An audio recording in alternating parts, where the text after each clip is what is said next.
Hello from the 2025 Navy Summit. My name is Pat Host. I'm a senior reporter and content developer with Executive Mosaic. And here today we are with Richard Okrasinski. He's the Navy's Director of C4I and the Commander of Submarine Forces Atlantic. Hello, Richard. Hello, how are you, Pat? I'm doing fantastic. Thanks for joining us today. Our first question for you is, what were some of the highlights from your panel discussion today? Pat, I had a great time talking to industry. It was really cool to hear their point of views. You know, some of the new technology that's coming out in, AI and RF technologies, 5G, those kind of pieces were very helpful to me.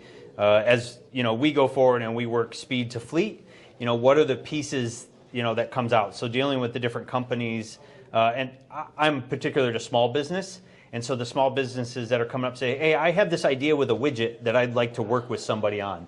And maybe that's something I can link them to or go forward. And if it helps a sailor, we'll use it. And that's what a lot of the stuff I got out of here was. And you could quickly tell when I said, if it helps a sailor, we'll use it. And then you watch people turn around and walk away. And that was something that I found very helpful in this.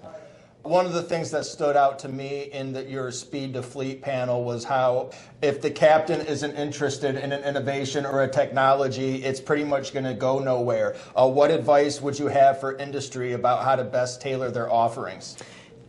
Get to know your user, and it always comes down to the user. If it's a widget that's cool, but if it's a widget that brings operational capabilities to the boat, if it's something, we developed a network monitoring system that the fleet could use, and as I said, cybersecurity was a piece of that, but it was really the commanding officer and the operational piece that we found that we were not expecting.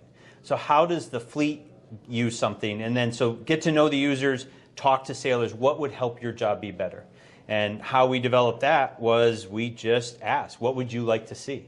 And we got to that point. So talk to sailors, learn about what their operations are and what they kind of do. And then, what does your captain care about? And, it's a quick thing. And then that data flows all the way down too. Right. The FY26 budget is out. What were some of your wins in the budget? So first piece is when the budget comes out, you don't actually have the money until you already spent it. So, things like that come, where we're getting labeled. But expeditionary VLF, we're a big proponent of using new technologies to transmit better.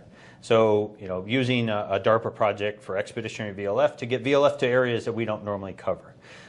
We did get some good on cybersecurity for NC3 to be able to defend all of our nuclear command control and communications networks for to cover the triad. And then that also sets us up to allow to get that data back to us. Because it's not just about the defense, it's knowing what's in the network and how we can make it better, how we can make that communication piece better. We developed a tool that just looks at the communication piece and then, gets rid of all the junk, gets rid of all the overhead. Other pieces, including some of the, the more money for buoys and digital acoustics and unmanned systems is very helpful to the submarine force. We're finding, as the Vice Admiral brought up about hybrid fleets. It's very, allowed to use that tool to help the captain do his job better. And if I can get that information to the captain in an easier format from outside the boat, that's a win for everybody. Submarines are being asked to do more ISR-related operations, especially in contested environments. Can you talk about some of the challenges involved with that, especially with cybersecurity concerns, given the cybersecurity mandate? Yeah, the best part about submarines is we've always done ISR. We didn't tell anybody, right? It's one of those things, I remember in my first boat back in the 90s, we were doing ISR as part of our day-to-day operations.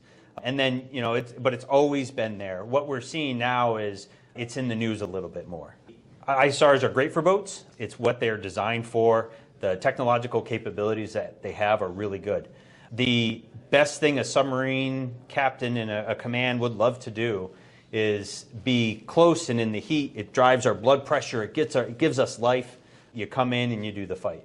On the cyber side of that, and it goes to the communication side too, when a boat's doing ISR, they don't communicate much because you don't want anyone to know you're there. So as we do the cyber piece, all of the boats come to the 4 BCAs. The 4 BCAs all feed us, there are 4 BCAs, broadcast control authorities, so we defend them there.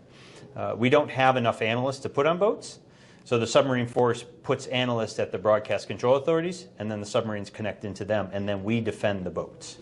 It also allows us to see what they're communicating on and how they're communicating, and then can we make their jobs easier. We push a lot of data to the fleet so the captain has everything he needs before he needs it, and it allows him to make better decisions and get that, them to go do their mission. Because when we go to war in a shooting match, it'll be a lot like a kid's soccer practice, right? We're going to be pushing a lot of data to them, and they will not be able to reply back to us. So we're just going to keep pushing them. Can you talk a little bit about the experimentation work you're doing in undersea communications?